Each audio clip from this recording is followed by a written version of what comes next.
Good morning, wonderful family. Welcome to the Calmie African Show. I do trust that everyone is doing okay. Welcome to the 2021, of course, the year that everyone has been anticipating for, if I may say that.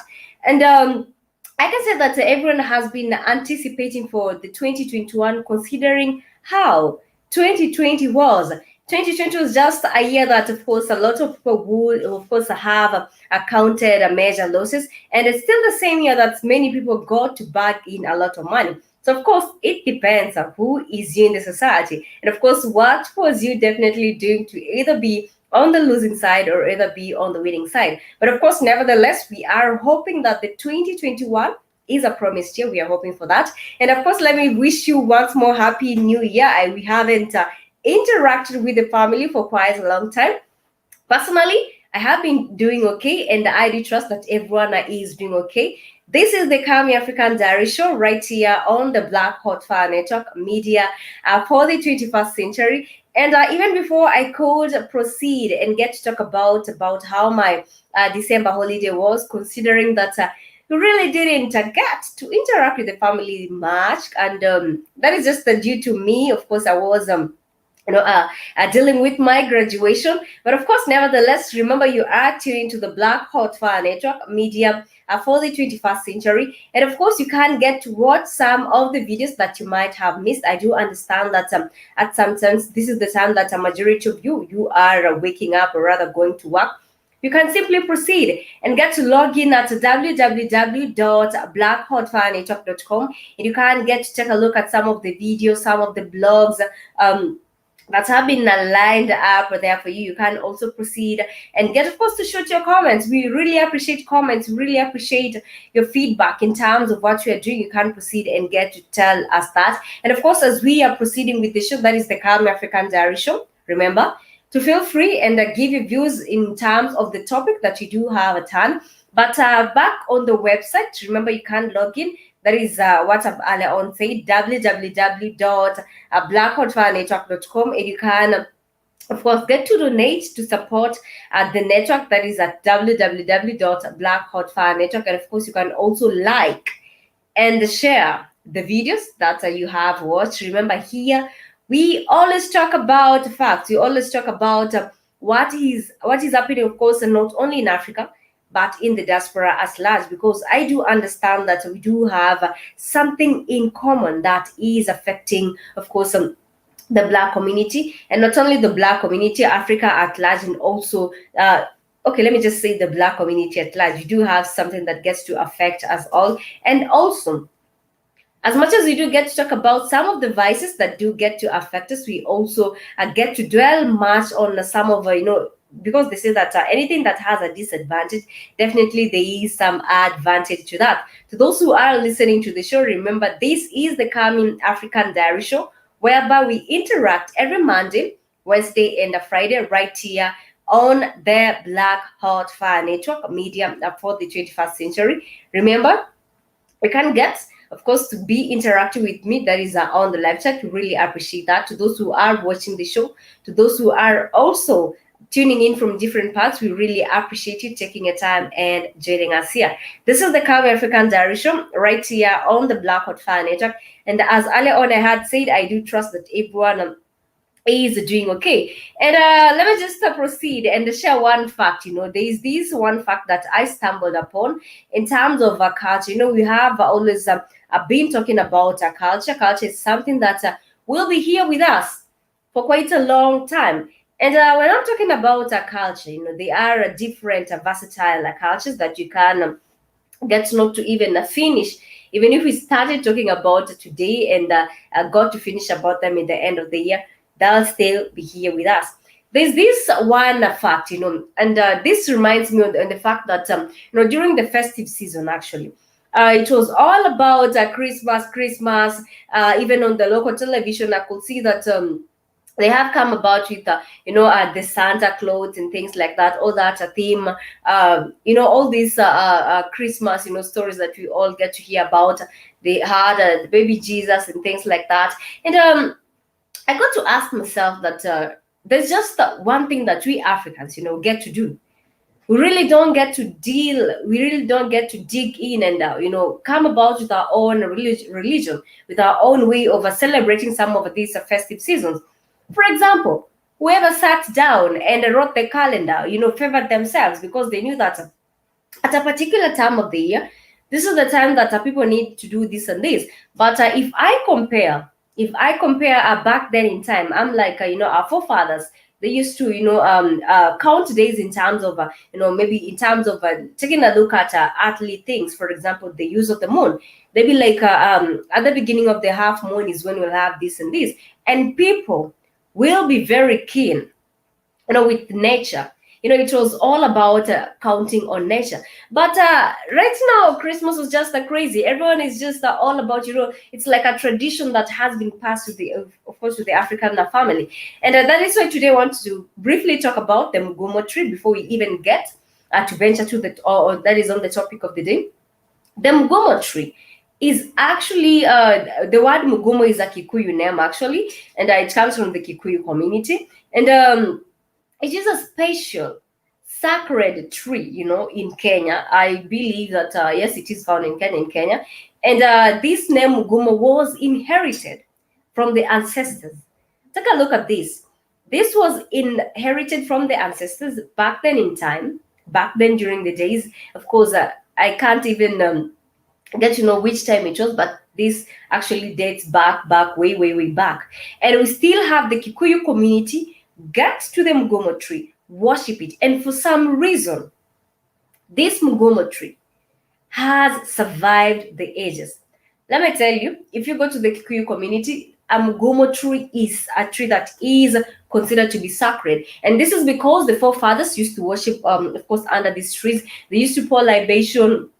They used to do literally everything under the Mugumo tree. And earlier on I was talking about how Africans, how our forefathers used to use nature, to determine the time, maybe the day, to determine a festive season and so on. But whoever wrote the calendar, of course we all know who wrote the calendar, did get to favor themselves. Once more, this is the Calmie African Diary Show, and remember to feel free to interact with me. And of course, the topic of the day is in terms of the freedom of social media, especially during the electoral period.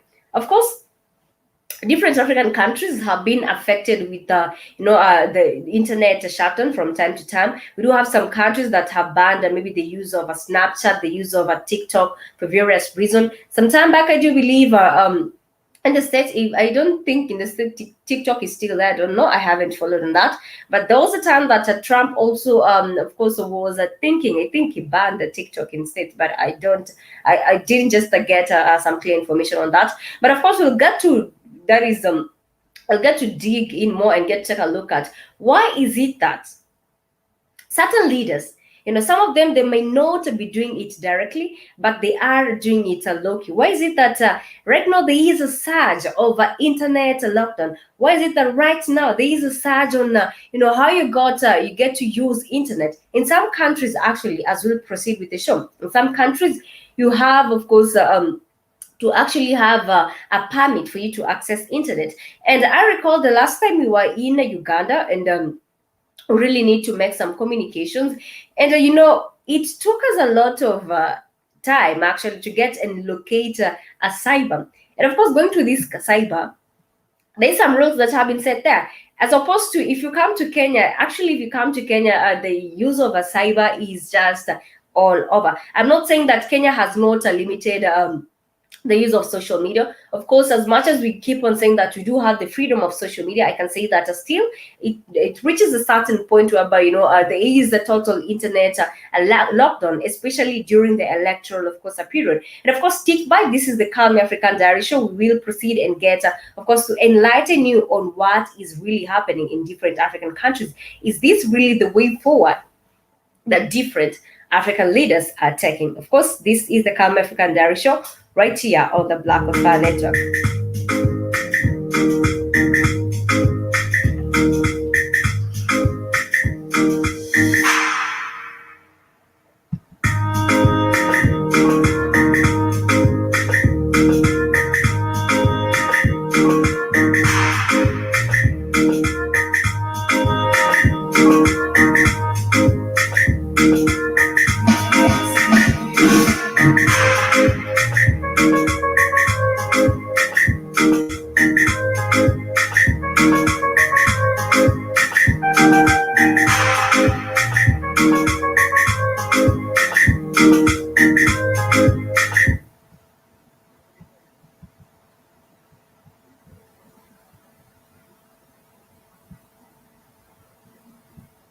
And hopefully you had some time to review some of our previous episodes that we did here at the Explorer. If you are new to our channel, here at the Explorer, we go beyond borders to bring you inspiring content and also some very in the particular countries. And the reason why they do this, and for also we shall be looking into details why this is so consistent into one particular continent. Of course, it does happen in a few countries in Asia as well, but we are zooming down to looking at the reason why this is so consistent within the African continent. The African autocratic governments do have their own parts that they've also focused into in the past couple of years. But again, we shall be also analyzing the impact as to with regards to this particular internet incident. Without any delay, we shall just go straight into it. The African autocratic governments are gaining more confidence, and there may be a trend towards sustained and prolonged shutdown of internet, which some will say it's a blackout over the years.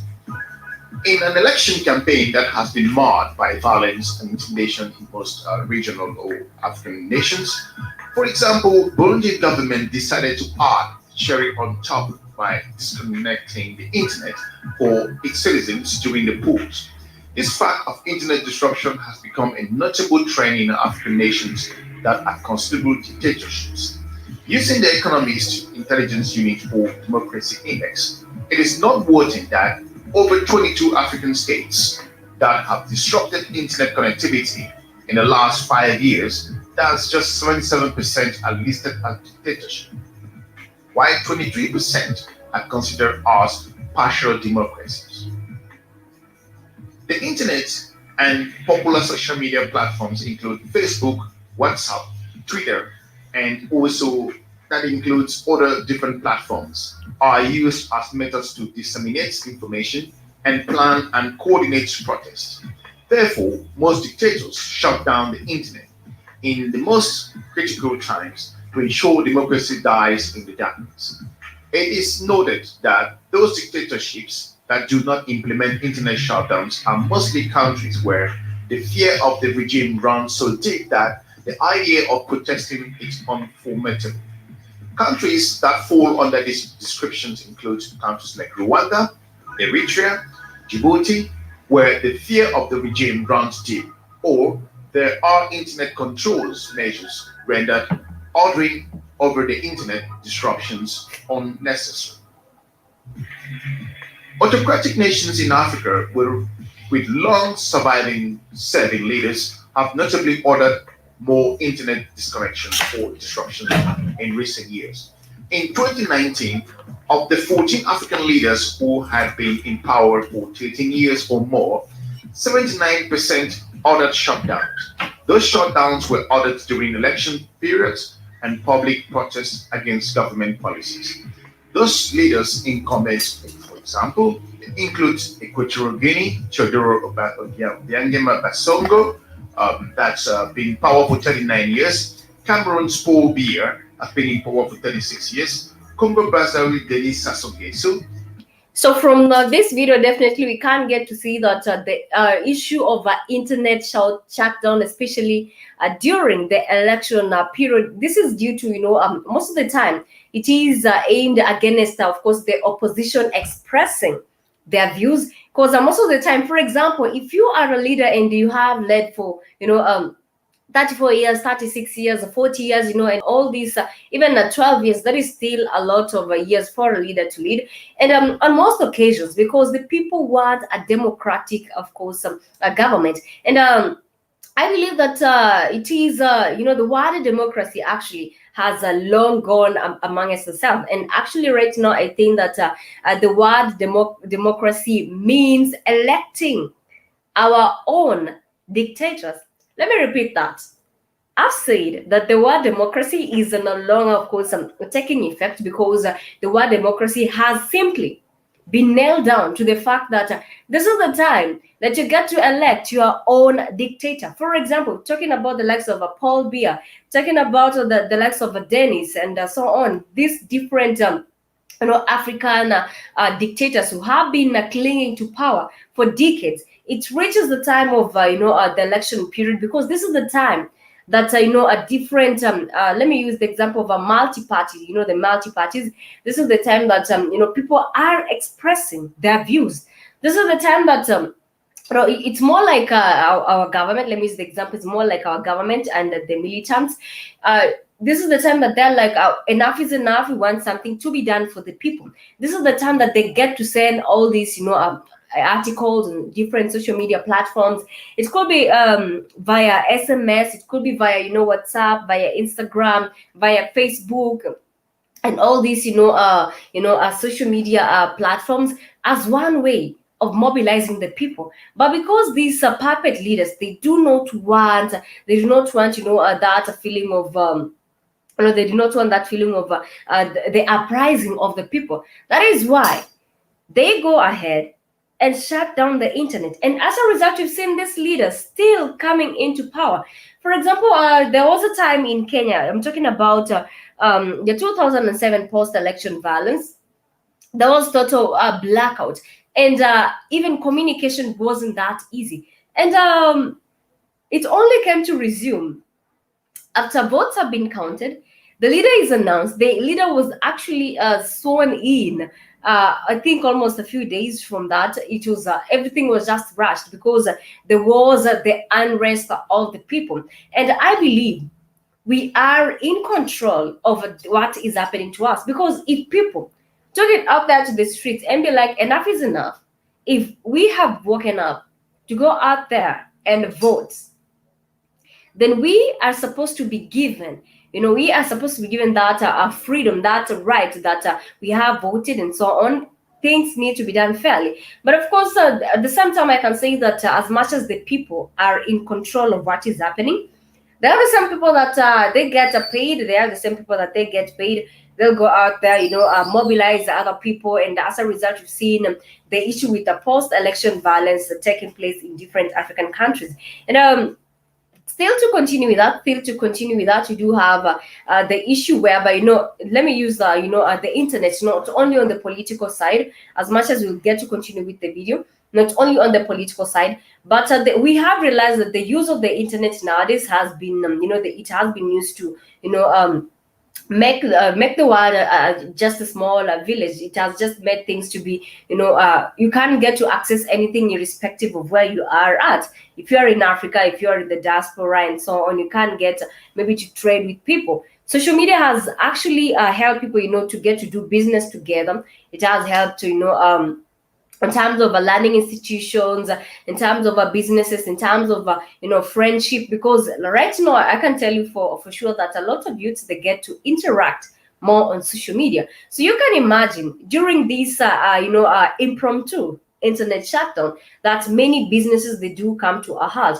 because we do have for example, a businessman who actually their market is online. You get to reach maybe the new clients or the older clients that you did have, of course, in terms of the types of business you are running on a daily basis. So you can imagine the number of massive losses that these businesses get to undergo, just because one leader has decided to go ahead and shut down the internet, because they do not want the people to express their will in terms of their elections.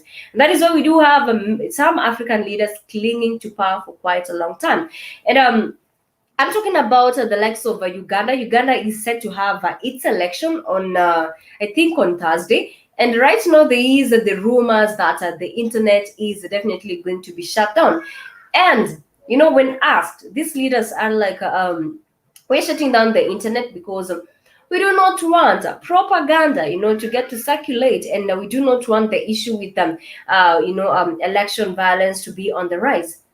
But on most cases, because whether the internet is shut or not, if an election violence is set to take place, trust me, it is going to take place. So most of the time, the internet is shut down just such that some of these puppet leaders, they get to continue clinging to power. That is Tanzania. We do have Uganda. We do have Tanzania. Also, we do have Chad. We do have Guinea. Actually, Guinea was on the map for the various good reasons until recently, when not Guinea, Ghana.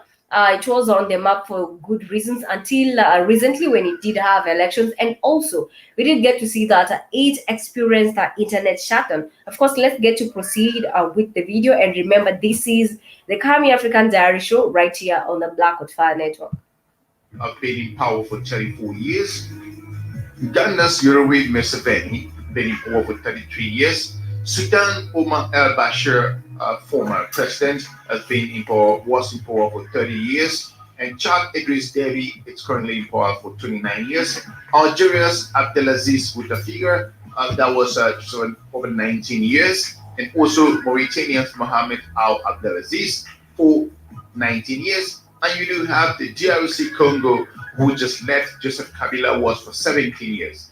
Togo's Fallou Ganassibe was for 15 years, and you also have Burundi's Pierre Nkurunziza, who unfortunately was, and also hate speech.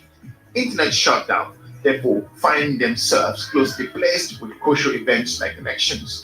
It is alleged that government shut down the internet during those times to intimidate the oppositions and their supporters without such events being shared with the world in real time. During protests, internet shutdowns ensure the inability to coordinate and properly plan because of poor communication.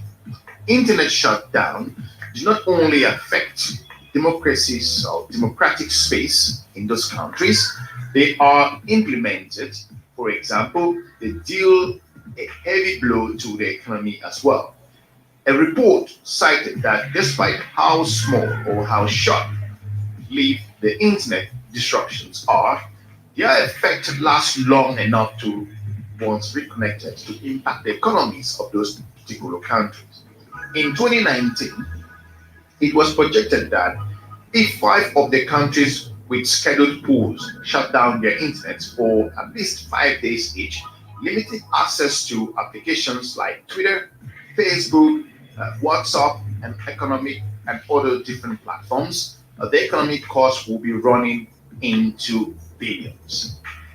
It is rather unfortunate that this has also plagued the continent with regards to this, that certain measures that are fighting this in terms of freedom of speech in this particular area is instead hampering the economy. It's rather unfortunate again that the leaders of those particular nations focus on internet and will one would understand the reason why they are looking at these particular areas as a means for them to be able to have control on a few areas. But again, based on research, it's difficult to control those particular aspects of communications where it's so difficult that most of the servers and platforms, there are different means and ways that internet could be accessed using different methods that can be infiltrated. And so they find it so difficult for them to manage this particular process and it sets their pressure on their different population. The question here we're looking at is why it's only very prevalent within the African continent. We've answered that question as to the reason why they feel that this is an absolute way to manage the process and to put people under control. It is a shame that when you look at the data that we just mentioned, that the leaders of those countries that actually forced the shutdown of internet have been in power for over 14 years, you say. And this is just unbelievable that 79% of that particular population or that group of presidents have shut down internet. That's 79% of the time. It's also unclear why they focus on during this particular election period, and we've also elaborated reasons why they do that. On a nutshell, the impact on the economy has been enormous. For example, shutting down internet during economic boom or when the economy of a particular country is accelerating to its peak or maximum has a huge impact. Nowadays, most economies or businesses would link their operations, strategy, contact, and operations generally with the internet. And customers are located in different regions around the world. Businesses do have projects and contracts that are located in distant parts around the world. Now, making decisions to shut down internet on a personal basis or to fulfill personal interest makes no sense. Now we've analyzed the reasons why these particular countries in Africa and why the leaders shut down the internet. So I think with regards to the blackout that we did mention, there is just, of course, in summary of why, or rather, some of the reason as to why we do get to experience internet shutdown in, of course, that is, let me just get this correct. There is some of the reason as to why we do get to experience the internet shutdown in different African countries. Perhaps you can proceed and give me your views in terms, or rather in regards to the topic that you do have. Do you think that the shutting down of internet is good for the people, especially during the electoral period? As for me, I rather say that it is a no-no. I believe that this is the time that is during the electoral period. I believe this is the time that the people that is in different countries, not only in Africa itself, but also the diaspora, just everywhere in the world. This is the time that people need to be given their freedom to go out there, cast their votes, to go out there mobilize one another, and of course get to elect a leader of their own. And of course, earlier on I had said that the word democracy has lost its meaning, because right now, if you say, if you go to any other country and be like, a democracy, is the will of the people, is the will of the people to elect whom they want. No, I can see that democracy right now, if get to base with how the election, the electoral, of course, a period has been in different African countries. This is the time, or rather, this is the season that you get to elect your own dictator. It's more like how they say that in relationship, that you get your own devil, you get to baptize it and do all those things. Get to cleanse it, and maybe it will survive and give you what you want and things like that. But of course, in terms of in terms of ensuring that the will of the people is looked into, I believe it is high time that this gets to be looked into. Of course, my name is Calmie, and this is the Calmie African Diary Show, right here on the Black Hot Fire Network. Remember, we get to interact every Monday, Wednesday, and a Friday right here on the Black Hot Fire Network. And of course, to those who are watching the show, we really appreciate you. And of course, to those who might have missed the show, remember you can get to log in at www.blackhotfirenetwork.com, and you can proceed and get to watch some of the episode that you might have missed. You can also proceed and get to take a look at some of the blogs, some of the amazing music that gets to play right there on the Black Hot Fire Network, because remember, we got you covered. And also, you can get to support the stream at Cash App, Mr. Black Hot Fire, and you can donate at www.blackhotfirenetwork.com. We really appreciate that. And of course, moving on, remember, we have been talking about the issue with the internet shutdown. Why is it that some African governments feel that they are obliged, to shut down the internet whenever they want to? And of course, we are focusing on the electoral period, that people are denied the right to go out there on social media, on different platforms, and say, we felt that at a certain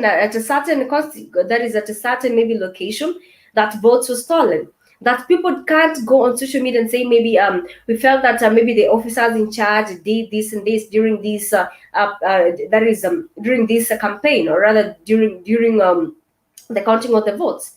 Why is it that people are denied their will, to go out ahead and speak freely? Because if anything, I believe it is the role of the government to ensure that we do have a free and a fair election.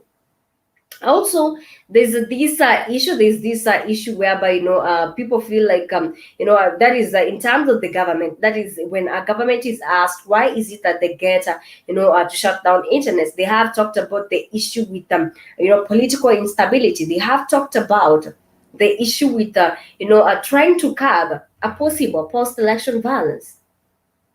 And these same leaders who are shutting down the internet, they forget that on most of the time, they are the perpetrators behind the post-election violence. So which is which? Who is helping whom? And of course, at the end of the day, you get to realize that only the people do get to be played. This is the Calmie African Diary Show right here on the Black Hot Fire Network. And of course, we are taking a short musical break. And when we will be back, we'll take a look at the situation in Uganda in terms of the coming elections that are set to take place. And of course, like the rest of the world, we are still waiting.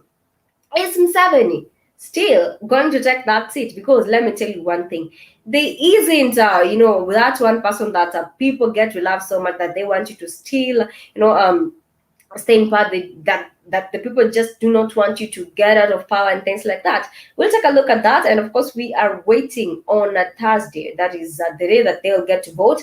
And of course, we are waiting for the elections. Of course, that is the results that are yet to be announced. Stick by. This is the Calmie African Diary Show. And of course, we are taking a short musical break. Remember, when we'll be back, we'll take a look at Uganda and also other African news as well. Keep it the Black Hot Fire Network.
Welcome back to the CALMIEAFRICANEWS show right here on the Black Hot Fire Network media for the 21st century. And of course, I do trust that everyone is doing okay. Once more, karibuni sana to the new year, that is the year 2021.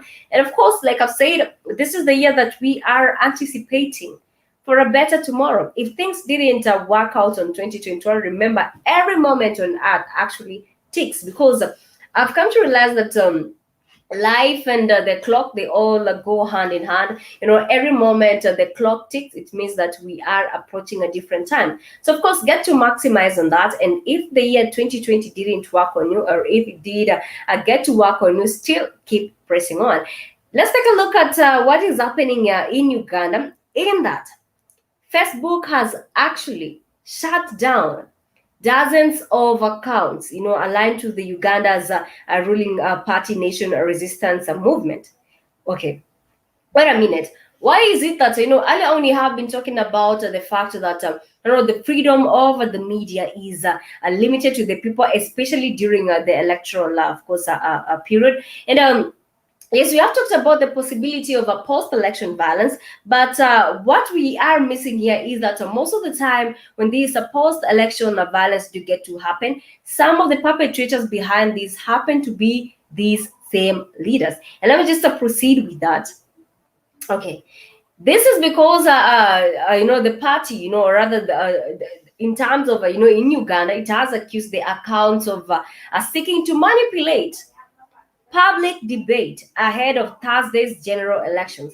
Let me give you an example. In Kenya, a few days to the elections, we do have different, leaders, that is, those politicians who are trying to vie for a different seat. And let me just focus on the presidential one.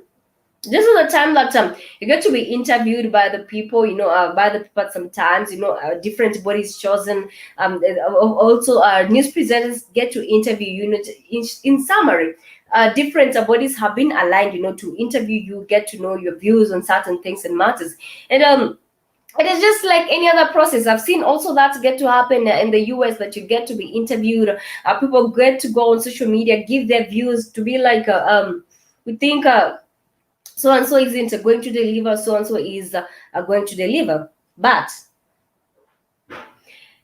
an aide to President Yoweri Museveni is accusing Facebook and Twitter of being opponents of that is the National Resistance Movement Party.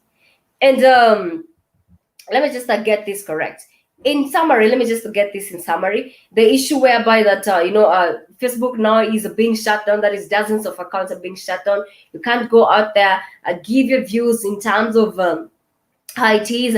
And of course, like it has all the time, they say that it is. Let me just put this quote. Let me just put this quote. It says like this: they should unfreeze, in quotes, accounts they froze yesterday by today. That is, it is a tweet, of course. And he went ahead and urged the Uganda Communications Commission to act to ensure a fair digital playing field. This is from Museveni's office. To act, of course, this is in quotes, and ensure a fair digital playing field. And of course, it is the foreign countries that is the foreign forces that are being blamed for this. That's shame on the foreign forces that think they can aid and plant a puppet leadership on Uganda by disabling online accounts of ANRM supporters. You won't take away President Kaguta Museveni. Okay, let me get this, of course, for you. This is just most of the time it is the foreign that get to be, of course, that gets, of course, to be judged by all this. But let me tell you, Facebook itself deleted their account that is on the request of Bobby Wine's handlers. So this is the case that goes hand in hand. Now there has been a little bit of a situation in Uganda that they think that Bobby Wine supporters have gone ahead and deleted accounts. This doesn't add up, considering that, okay, it might be adding up. Let me say it might be adding up. But I don't see anything, any offense here, considering that the same Museveni himself has been shutting down internet. Museveni himself, for him to rule for quite a long time, definitely he has been doing the same. But of course, nevertheless, we are hoping for better votes, because we do not wish to see Uganda going in. We do not wish, of course, to see Uganda, of course, experiencing the bloodshed that we did get to experience here in Kenya. If anything, we do want Uganda, of course, to have better, of course, better elections. If somebody wins, let them win.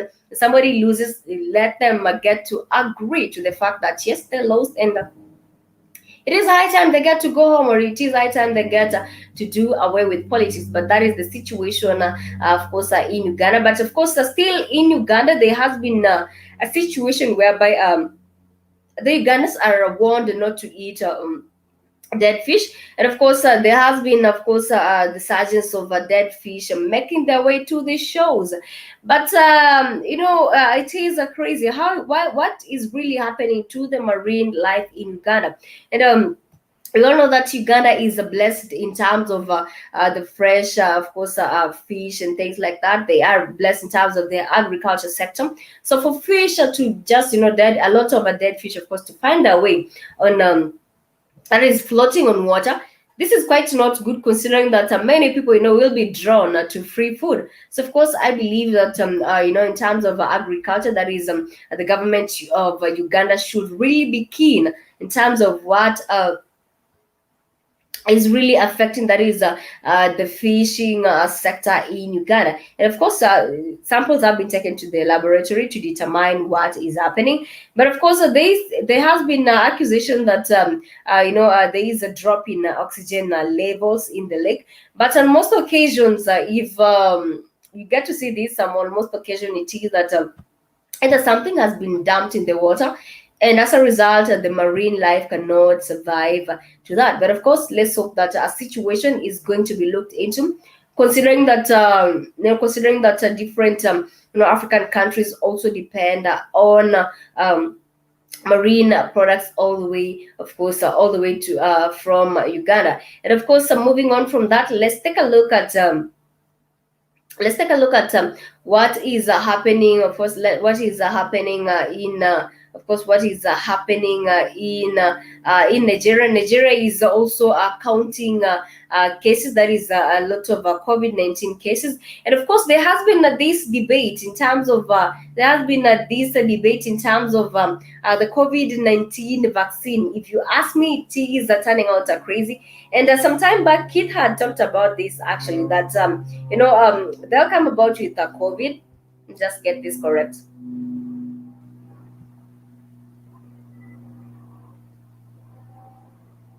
All right. Earlier on, Kid had said that they'll come about with COVID, and as a result, people will be forced in to take these vaccines. People will be forced to take these vaccines, and we have seen in some people it has been reacting to them. Of course, in Nigeria right now, we do have the second wave of COVID-19 cases are rising. We do have the cases, of course, are rising. But let's take a look at also this COVID-19, of course.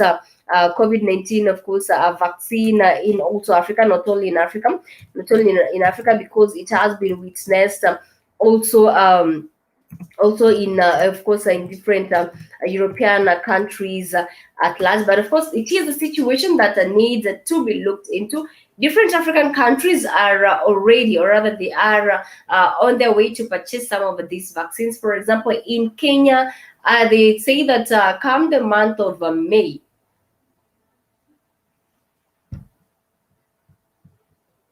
all right, in Kenya, they say that come the month of May or March, there they will be able to administer some of these COVID-19. But let me just share one brief video. There has been trials that did get to start in South Africa. There has been of course, trials in different African countries.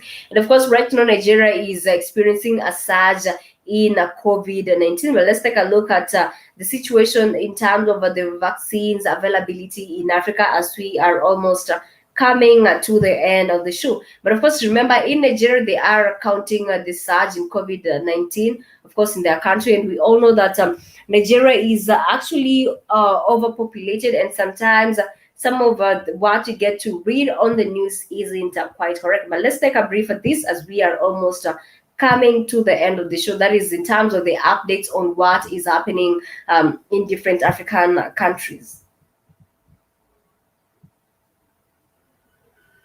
This is Thomas. Hi, I'm Thomas. As COVID-19 continues to spread around the world, the head of Africa CDC is sounding the alarm about the need for a vaccine. The continent is nearing 2.2 million reported cases of the virus and counting. Cara Anna is an Africa correspondent for the Associated Press. She's here now to tell us about the obstacles the entire continent is facing. Thanks so much for being with us. Now, we know that COVID-19 has obviously affected us here in the US and in other countries around the world, but tell us from your perspective, how has the virus impacted the continent overall? What's happening on the ground?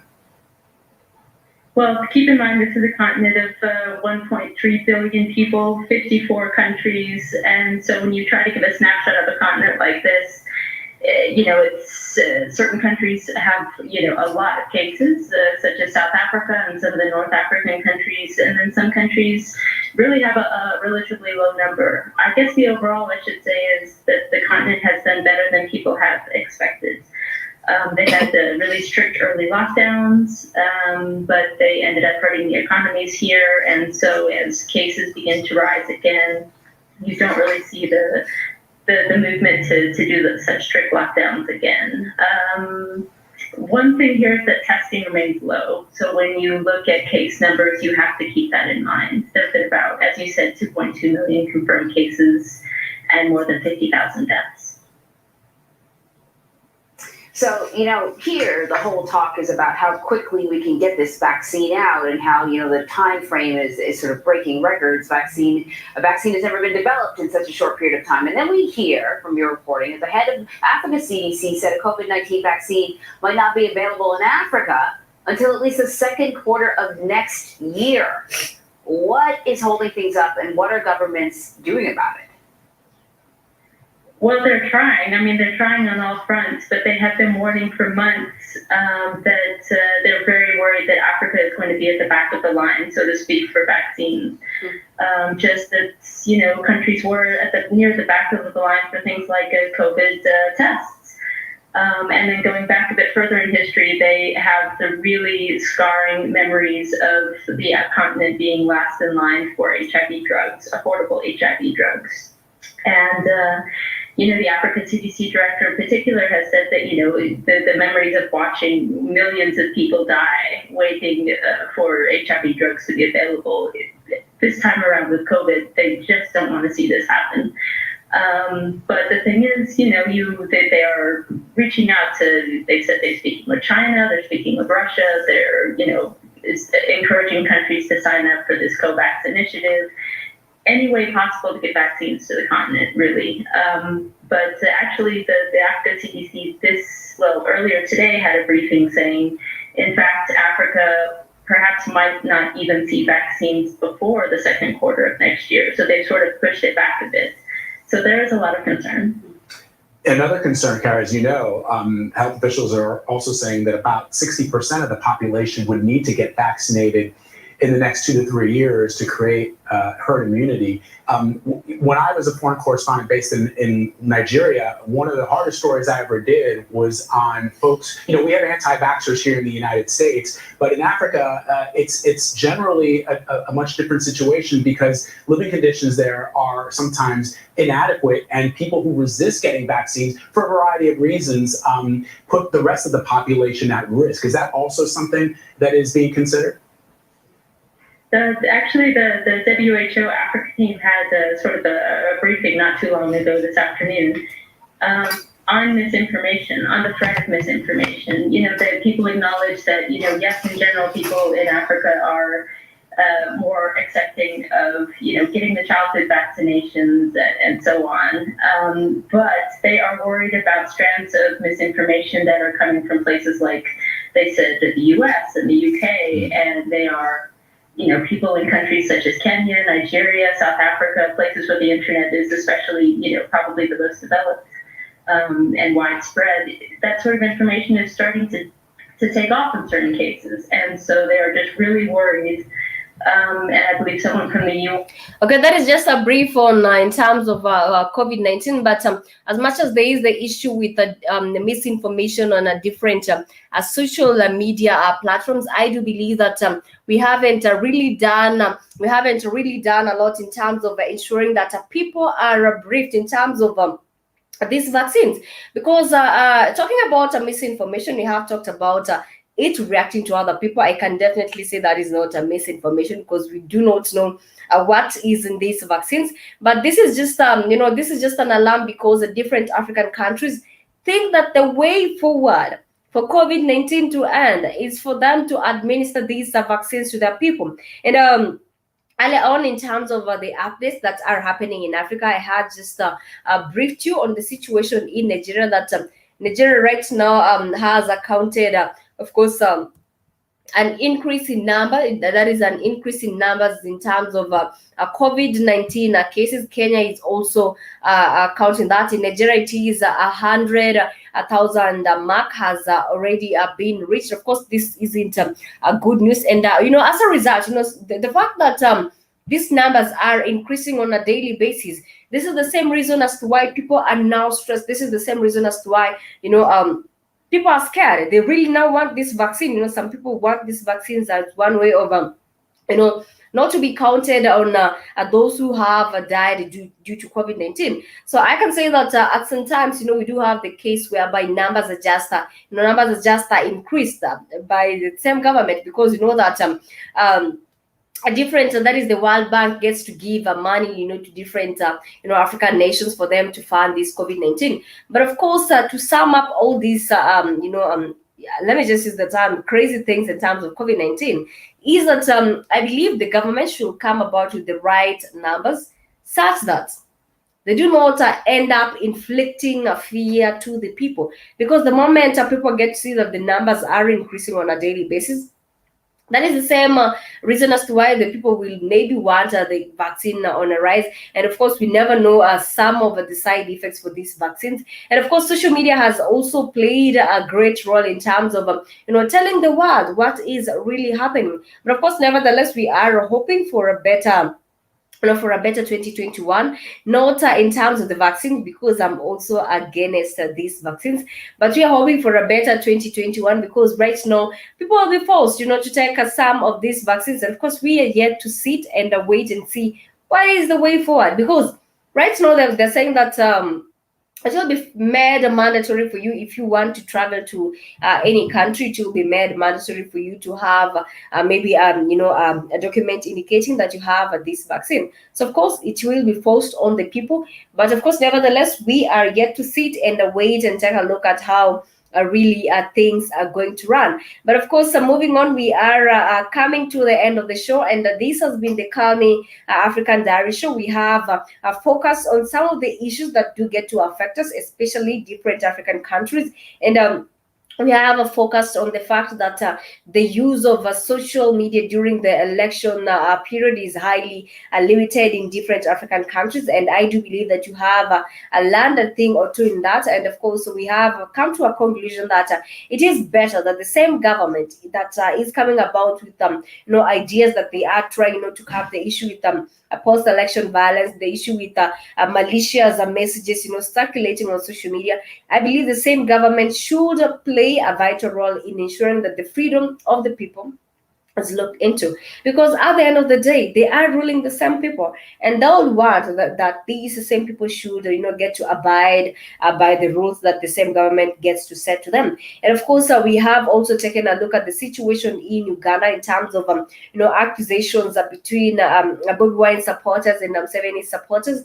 We are hoping for a better Uganda. We are hoping that whoever wins the election or whoever loses the elections get to be contented with that, because we do not want to see the issue, or rather the situation that Kenya did get to go into, that is during the year 2007. My name is Calmie, and this has been the Calmie African Diary Show. Remember, we get to interact every Monday, Wednesday, and Friday, only on Black Hot Fire Network, media for the 21st century. And also, you can get to take a look at some of these videos that you might have missed, some of these episodes that you might have missed by simply logging in onto www.blackhotfirenetwork.com, and you can get to watch some of these videos. Remember, we talk about some of the trending issues in terms of not only in Africa but also the diaspora as large.